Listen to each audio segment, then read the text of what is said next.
Welcome back to Simple English Talk, the podcast where we make learning English easy and fun. I'm Alex. And I'm Emma. Thanks for joining us today. In this episode, we're diving into one of the most common struggles English learners face: how to memorize new vocabulary smartly. We'll share practical tips, fun methods, some personal stories, and even mistakes to avoid. So grab your notebook or just relax and listen in. Let's get started.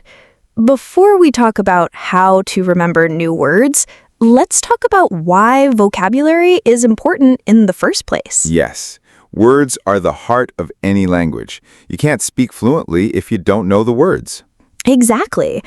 I remember when I was learning Spanish, I understood the grammar, but I couldn't express myself because I didn't have enough vocabulary. Same for me when I started learning French. I always had to stop and think, what's the word for that? It was frustrating. So, to everyone listening, building vocabulary is like adding bricks to your language house. You need them to speak, write, and understand well. And yet, the most common problem is that people learn new words and forget them the next day. Right. It's not your fault. Our brains are just not designed to remember everything immediately. There's something called the forgetting curve.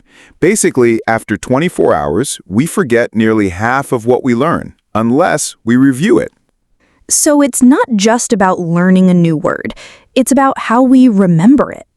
And that's where smart techniques come in. Let's share some of our favorites. My personal favorite is spaced repetition. This means reviewing a word after one day, then 3 days later, then after a week. It helps your brain remember things long term. You can use apps like Anki or Quizlet for this, or just make paper flashcards. Another smart way is to use the word in a sentence. Don't just look at the meaning, make your own sentence with it.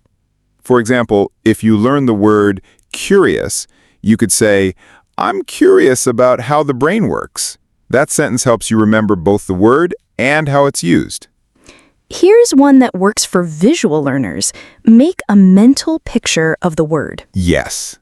When I learned the word towering, I imagined a giant tower reaching into the clouds. That image made the word stick in my mind. You can also create short stories using new words. Let's say you're learning 5 words.